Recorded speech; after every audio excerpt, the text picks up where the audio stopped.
1.5-2 महीने आप लोगों के साथ बड़े अच्छे गुजरे और इसी हॉल से मुझे याद आता है, तब मेरी प्रमोशन नहीं हुई थी तो पुणे में खड़ा था, इसी हॉल से हम लोगों ने अपना एक संकल्प पत्र जारी किया था। आज 5 साल होने आए हैं, 2 महीने कम। बड़े गर्व से कह सकते हैं कि 94% काम जो मैनिफेस्टो में था वो हम पूरा कर चुके हैं। बावजूद इसके कि 2-2.5 साल पूरे देश या पूरे विश्व के कैसे गुजरे हमने देखा। लॉकडाउन था, अर्थव्यवस्था भी चरमराई, हर सरकार को बहुत दिक्कतों का सामना करना पड़ा, लेकिन उसके बावजूद अगर 94% हम लोगों ने हासिल कर लिया अपना टारगेट, तो मुझे लगता है कि विनम्रता के साथ लेकिन गर्व के साथ आपके साथ ही साझा करना आवश्यक है। लोकतंत्र में सरकारों को अपना बही खाता साझा करते रहना चाहिए। जिस सरकार के बही खाते में कुछ दिखाने को होता है वो घबराती नहीं है, वो अपना बही खाता सार्वजनिक करती है, और जिसके पास दिखाने को कुछ नहीं होता वो रोज नए विवाद पैदा करती है, जैसा कि केंद्र सरकार में आपको होता हुआ दिख रहा है। रोज नई लड़ाई, रोज नया विवाद। वो क्यों कर रहे हैं? रोज नया शिगुफा क्यों छोड़ रहे हैं? क्योंकि बही खाता सार्वजनिक करने की हिम्मत नहीं है, क्षमता नहीं है, नियत नहीं है और कुछ दिखाने को है ही नहीं। राजस्थान की अशोक गहलोत सरकार, राजस्थान की कांग्रेस सरकार ने हर वर्ग के दिल को दिल से छुआ है। कोई सरकारी काम जैसा होता है कि ढर्रे से चल रहा है, ऐसा नहीं। दिल से, जुनून से अगर किसी ने काम किया है तो राजस्थान की कांग्रेस सरकार ने किया है। हर वर्ग, हम तो यहां बैठकर चुनौती, मैं तो आया ही चुनौती देने। वो जो पार्टी है भारतीय जनता पार्टी, हमें नहीं मालूम उनका दूल्हा कौन है। जितने भी दूल्हे हैं, जितने भी बाराती हैं इस चुनाव में, हम उन सबको चुनौती देते हैं। वो सब आ जाएं और हम एक कोई व्यक्ति भेज देंगे। हमारा बही खाता हम सामने रखने को तैयार हैं, हम डिबेट करने को तैयार हैं। ये चुनौती वो स्वीकार करते हैं या नहीं, अब इसकी इंतजार है। नौजवान हो, कृषक हो, महिलाएं हो, बुजुर्ग हो, कोई ऐसा वर्ग हो, पेंशन याफ्ता बुजुर्ग हो, कोई ऐसा वर्ग आपको नहीं दिखेगा जिसको कांग्रेस सरकार ने, अशोक गहलोत सरकार ने छुआ नहीं हो। सबसे महत्वपूर्ण शब्द इस सरकार का कौन सा शब्द है? राहत। जब महंगाई से आहत हो गए या समाज और प्रदेश की जनता, कोविड की वजह से आहत हो गए, चरमराई हुई अर्थव्यवस्था से आहत हो गए, तब एक ऐसी सरकार जो राहत लाई हो, वो भी चाहते तो कह सकते थे कि साहब मेरी गलती नहीं है, विश्व में ये हो रहा है, जैसे कि हमारे मोटा भाई छोटा भाई करते हैं दिल्ली में बैठकर, विश्व में ये हो रहा है, वहां मंदी है, यहां ये हो रहा है, इसलिए हमारे साथ, और कुछ नहीं तो नेहरू जी वो करके गए इसलिए हमारी अर्थव्यवस्था नहीं चल रही। चाहते तो हमारे मुख्यमंत्री जी भी ये कर सकते, लेकिन नहीं, कोई बहाना नहीं, कोई विवाद नहीं। हर वर्ग की समस्याओं को समझते हुए उनके लिए ऐसी नीतियां बनाई कि उनको राहत मिले। यह काम होता है किसी भी संवेदनशील संजीदा सरकार का। और मुझे कहते हुए बड़ा गर्व है कि मैं इस प्रदेश से आता हूं जहां की सरकार का दिल धड़कता है, हर वर्ग के लिए धड़कता है। कोई अपना पराया का भेद नहीं होता इस सरकार। देखा कि महिलाओं को दिक्कत है, उनके लिए, किसानों को दिक्कत है, उनके लिए, वो ओल्ड पेंशन स्कीम हो, कोई भी ऐसी, आप चिरंजीवी स्वास्थ्य योजना हो, कोई एक योजना उठाकर देख लीजिए, ये लंबी लिस्ट है। बार बार हमारे यहां इस मंच से आपसे हम दोहराते भी रहेंगे और दोहराना चाहिए भी, लेकिन इस लिस्ट में आप कोई योजना उठाकर देख लीजिए, उस योजना में एक संवेदनशील सरकार के संवेदनशील मुख्यमंत्री का एक धड़कता हुआ दिल की आवाज सुनाई देगी आपको। ये हमारी उपलब्धि है इस सरकार की। और इसीलिए आज जब 5 साल पूरे हो गए हैं, फिर आपके सामने हम आए हैं, आंखों में आंखें डाल करके फिर से विनम्रता के साथ राजस्थान की जनता से वोट मांगने का हम हक रखते हैं, क्योंकि हमने अपने कर्तव्य पूरे किए हैं, इसलिए यह हक हमें मिला। लेकिन पूरी विनम्रता के साथ। मैं आज सुबह दिल्ली हवाई अड्डे पर लाइन में लगा हुआ था, तो एक व्यक्ति, मैं नाम नहीं लूंगा, आप भी जानते होंगे, वो आए, मैं उनको पहचानने की कोशिश कर रहा था। बोले साहब मैं संघ से हूं। मैंने कहा ये फोटो खिंचवानी, मैंने कहा जरूर खिंचवाइए, लेकिन आपके वहां नागपुर में दिक्कत तो नहीं हो जाएगी? बोले नहीं, मैं अपने पास रिकॉर्ड में रखूंगा, सार्वजनिक नहीं करूंगा। कहां जा रहे हो साहब? आप भी जयपुर जा रहे हो? हाँ साहब जयपुर जा रहा हूं। साहब इस बार तो रिवाज जो है ना बदलेगा, ये वो बोल रहे, मैं नहीं बोल रहा।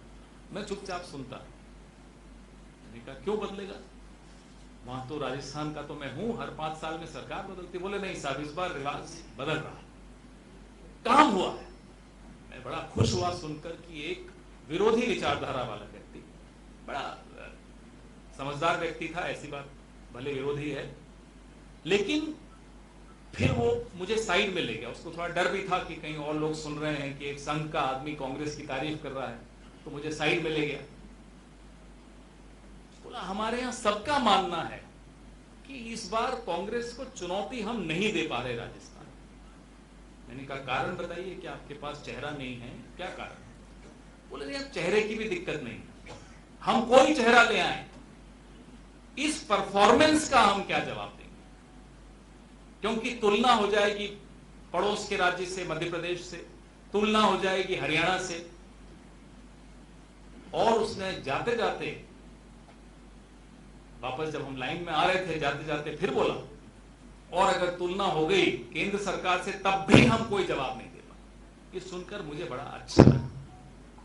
फिर जब मैं यहां आया तो स्वर्णिम जी ने मेरे सामने कागज रखे, मैंने कहा नहीं, मैं कोई कागजों की जरूरत नहीं। ये किस्सा मैं आपको सुनाना चाहता हूं, और इसलिए मैं दावे के साथ कहता हूं, जो आपको राजस्थान में सुबह सुबह शाखा में जाते हुए लोग दिखेंगे ना, नवंबर दिसंबर में जब चुनाव होगा, आपको मैं दावे के साथ कह सकता हूं वो वोट कांग्रेस को देने वाले हैं। जो व्यक्ति ये देख रहा है कि एक संवेदनशील सरकार सबके लिए सोचती हुई आगे बढ़ रही है, उस सरकार को कोई जो राजस्थान के हित की बात सोचता होगा, ऐसा कोई भी व्यक्ति उस सरकार को नहीं चाहेगा कि वो हारे। आप सबसे एक निवेदन है, गुजारिश है, आग्रह है कि राजस्थान ने हमेशा देश को रास्ता दिखाया। देश की जो सरकार है पिछले 9 साल से, वो नए नए विवाद पैदा करती है। राजस्थान संवाद में विश्वास रखता है। आप लोग फिर से रास्ता दिखाइएगा, देश को रास्ता दिखाइएगा, और एक ऐसी सरकार को फिर से चुनिएगा जिसने 94% नंबर हासिल कर लिए हैं। अभी 1.5-2 महीने और हैं, फिर आगे आगे देखिए, हो सकता है अगली प्रेस वार्ता तक 100% काम हो जाए। और कभी कोई नेता आपके सामने किसी और पार्टी का आए,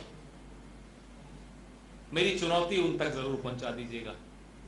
और जब वो आपसे संवाद कर रहा हो, क्या उसकी इतनी हिम्मत है कि वो आपकी आंखों में आंखें डाल के बोल सके कि हां मेरा दिल प्रदेश की जनता के लिए धड़कता है। आंखों से सब पता चल जाता है, नियत पता चल जाती है। और सबसे महत्वपूर्ण चीज किसी सरकार में, किसी संगठन में, परिवार में, हर जगह, देश में, समाज में, वो नियत होती है। अशोक गहलोत ने अपनी नियत स्पष्ट कर दी, हर वर्ग के सामने स्पष्ट कर दी। हमें गर्व है कि कांग्रेस ने एक ऐसी सरकार दी है जो सुनती है, सुनने के बाद ऐसी नीतियां बनाती है जिससे लोगों को राहत मिल सके। आपके सवाल। सर, आपने कहा बीजेपी की साइड से तो आपको दूल्हा नहीं दिख रहा है, आपकी साइड से तो दूल्हे तैयार है ना, कौन दूल्हा रहेगा आपका? अरे हम तो यहाँ रोज आकर आपसे बात करते हैं, हम तो अब आपके माध्यम से जानना चाहते हैं वहां दूल्हा है कौन, है भी सही या नहीं है। हमारी चिंता मत कीजिए, हम तो सरकार में बैठे हैं। बीजेपी बार बार आरोप लगा रही है, पहले इस पे बीजेपी बार बार आरोप लगा रही है कि कांग्रेस लूट और झूठ का बाजार है। अभी उन्होंने रिवर फ्रंट कोटा पर भी राज्यवर्धन सिंह राठौड़ ने जो है वो सवाल उठाए और कहा कि करोड़ों रुपए जनता का पैसा जो है रिवर फ्रंट से मुझे कुछ एक और रिवर फ्रंट याद आ गया। पिछली चुनाव से पहले यहीं बैठकर मैंने प्रेस वार्ता की थी। दरियावती, क्या नाम था? द्रव्यावती था, द्रव्यावती। मैंने उसका खुलासा यहीं बैठकर आपके सामने किया था। हम तो पूरी चुनौती के साथ, कागजों के साथ आकर बात करते हैं। जिस व्यक्ति ने यह आरोप लगाया, उन पर जो आरोप लगे वो आपके सामने। कल मैंने एक प्रेस वार्ता दिल्ली में की थी। जल जीवन मिशन जम्मू कश्मीर राज्य में जो भ्रष्टाचार पकड़ा, जिस अधिकारी ने, अशोक परमार नाम है, दलित वर्ग का अधिकारी है, विसल ब्लोअर है, उसकी साल में 4 बार ट्रांसफर हो गई, प्रताड़ित किया, उसकी डिमोशन हो गई, प्रिंसिपल सेक्रेटरी से उसको अब ARI ट्रेनिंग में डाल दिया। और जिन अधिकारियों का उसने नाम लिखा कि ये भ्रष्टाचार में शामिल हैं, उनको प्रमोशन भी मिल रही है, उनको पूरा। तो जो आपके यहां आकर आरोप लगाते हैं, शायद वो भी एक दुल्हा है। दूल्हे राजा से पूछिए कि जरा अपने ऊपर लगे आरोपों की सफाई देकर जाएं। पहले सर, डीएमके के मिनिस्टर्स के बयान आ रहे हैं इस्लाम में, उनका ये कहना है कि 26 पार्टियां इंडिया अलायंस की जो है वो प्रिंसिपल के जो प्रिंसिपल्स हैं उनके ऊपर फाइट करने के इकट्ठी हुई है। अभी ए राजा ने भी बोल दिया सर कि सनातन धर्म जो है वो थ्रेट है इंडिया और वर्ल्ड के लिए। आप कैसे देखते हैं? आज से 1 हफ्ते पहले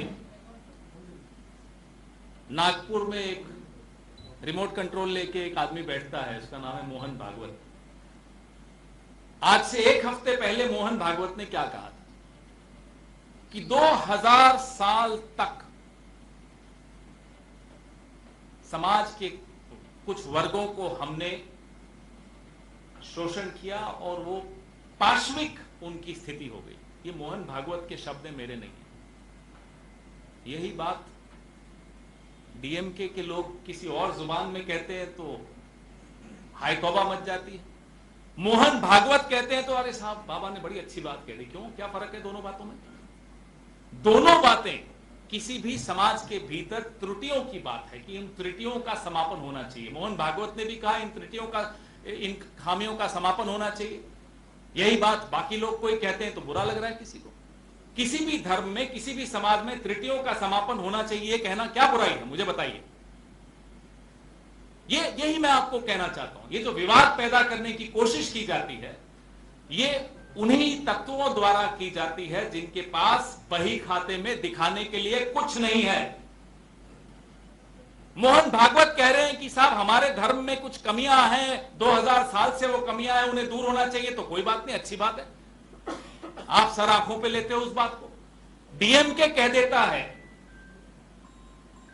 कि त्रुटियां हैं, कमियां हैं धर्म में, तो आपको बुरा लग जाता है। क्या आप द्रविड़ पार्टियों के खिलाफ हैं, दलितों के खिलाफ हैं, किसके खिलाफ हैं? तो ये विवाद क्यों हो रहा है मुझे बताइए। ये विवाद वही लोग कर रहे हैं जिनके ट्रैक रिकॉर्ड में कुछ दिखाने के लिए नहीं है, जिनको सरकार चलाना नहीं आता है। वो चाहते हैं समाज में विवाद होता रहे और समाज व्यस्त रहे और मीडिया व्यस्त रहे और विपक्ष व्यस्त रहे। और सवाल। राज्यवर्धन सिंह राठौड़ ने आपने कहा 94% अचीव कर लिए। आज बिजली को लेकर बड़े सवाल उठाए कि राजस्थान के कई यूनिटें, 12 यूनिट के करीब बिजली बंद है और बड़ी महंगी बिजली खरीदनी पड़ रही है। एक पिक्चर थी ना, बीवी नंबर 1, एक और पिक्चर बनेगी भाजपा पे राजस्थान, दूल्हे राजा नंबर 2। तो ये राज्यवर्धन राठौड़ शायद दूल्हे राजा नंबर 2, 3, 4 कुछ है एक श्रृंखला में, ये भी एक दूल्हे राजा है। हम तो उनको भी चुनौती देते हैं, आए ना, ग्राउंड वो तय करें, शहर वो तय करें, समय वो तय करें, दिन वो तय करें, हम हाजिर हो जाएंगे, हम अपना बही खाता लेकर आ जाएंगे। बिजली पर बहस करनी है, तैयार है साहब। पानी पर बहस करनी तैयार हैं, पेंशन पर बहस करनी तैयार हैं, स्वास्थ्य पर बहस करनी तैयार हैं, जिस पर बहस करना चाहे तैयार हैं। बस ये बता दें दूल्हा कौन है।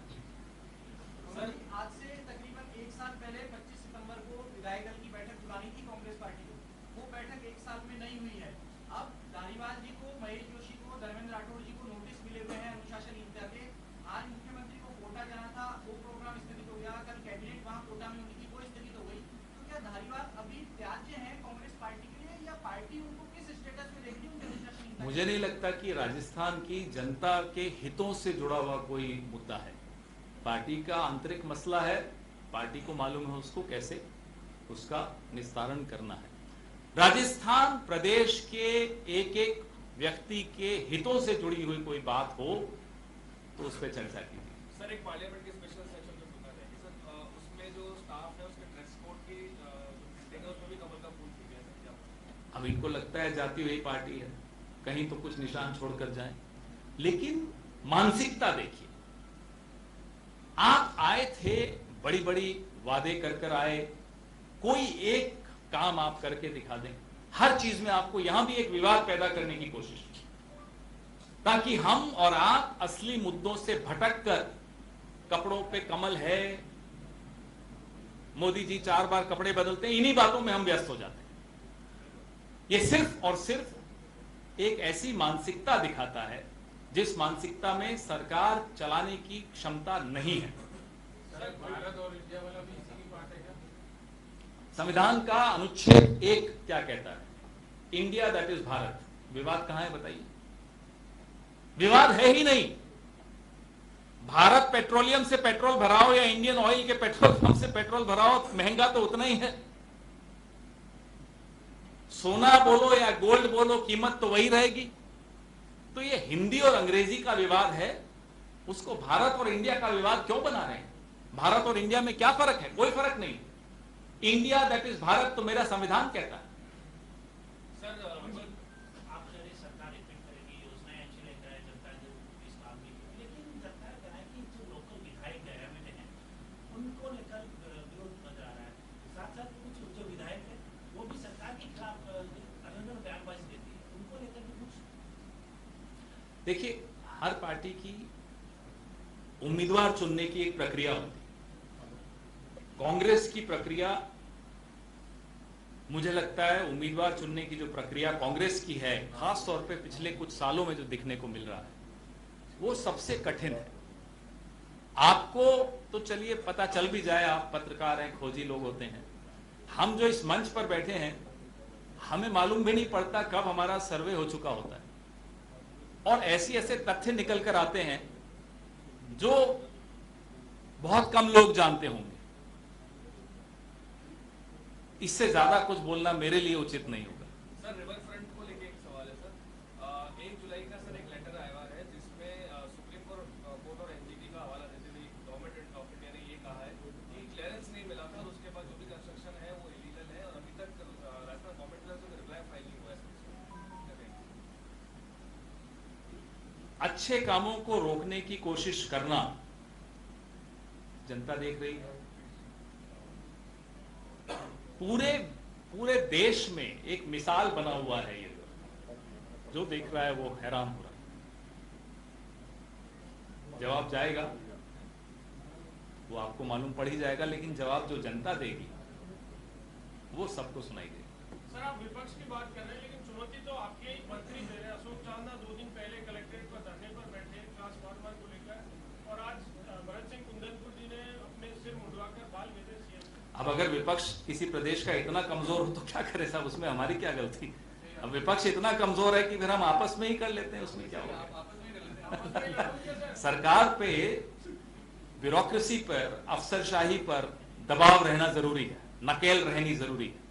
अगर उसमें भाजपा कमजोर हो जाए तो फिर आपको क्या लगता है कि हम उनको छोड़ दें इस ब्यूरोक्रेसी को? नकेल रहना जरूरी है क्या? नकेल नहीं है कि सरकार की सीएम कमजोर? कई बार कोई कमजोरी की बात नहीं होती, कई बार अफसरशाही भी टेस्ट कर रही होती कि कहीं सरकार कमजोर तो नहीं पड़ रही, फिर उस अफसरशाही को माकूल जवाब मिल जाता है, कभी अपने ही मंत्रियों द्वारा मिलता है, कभी अपने ही विधायकों द्वारा मिलता है, कभी आप जैसे सजग पत्रकारों द्वारा मिलता है, कभी हमारे प्रवक्ताओं द्वारा मिलता है, लेकिन मिलता जरूर है।